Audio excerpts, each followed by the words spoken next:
got this awesome new mount for my car. I'm pretty excited because I can actually blog safely while I'm driving home or in between meetings and so forth. I wanted to talk about Corvallis and an attitude that I see sort of infecting certain groups in Corvallis.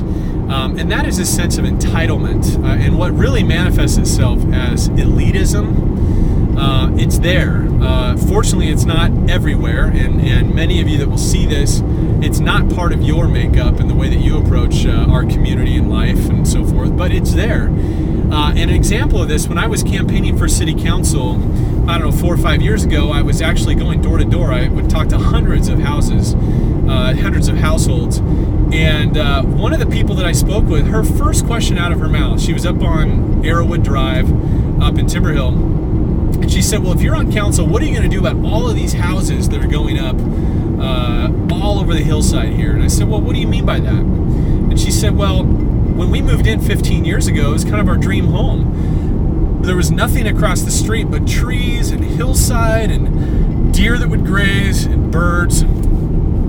And we could go out our front door and we could hike. And she said, but now, and she crinkled her nose, now these houses are going up everywhere. It's horrible. What are we going to do about it? And, at first I was kind of sympathetic. I'm thinking, yeah, wow, this must have been beautiful, because when I grew up, there was a lot of open space out there, and I used to ride my bike and hike up in there. But then I thought to myself, what a childish response. What a childish outlook, because what about all the neighbors below her on Oleander and Twinberry Place and Seneca and in Monterey? I mean, all of these other neighborhoods that prior to her and her husband's house presumably had an unobstructed view of the hillside and that same kind of access. And the reality is, as time goes by, we have to change and adapt. It's just part of being in a community. And unfortunately, this attitude of entitlement, I think, has permeated a lot of the business community. This sense of no big box stores, that I have a right to continue doing business the way I've always done business.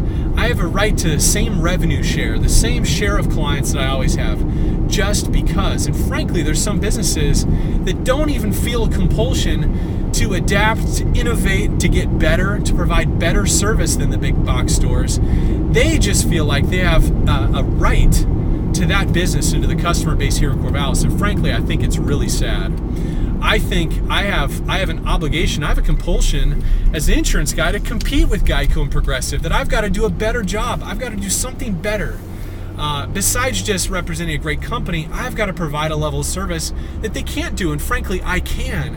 And that's my edge. That's how I compete. Is it more work? Sometimes. Is it more fun? Most of the time.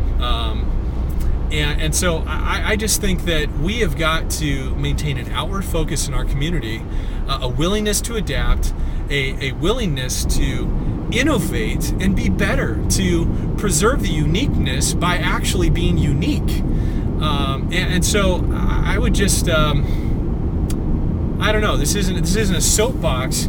I just really hope that young professionals in particular, these young families in Corvallis, can really project and spearhead a more magnanimous, outward focus when it comes to our community, whether it be business or our personal lives. Really, I think they should be integrated. This outlook that, hey, we can all share in this experience of a wonderful place to live in Corvallis, a wonderful place to do business. But it means we have to have an unselfish viewpoint. And I think the greater community and pockets in the community can really use some leadership when it comes to that.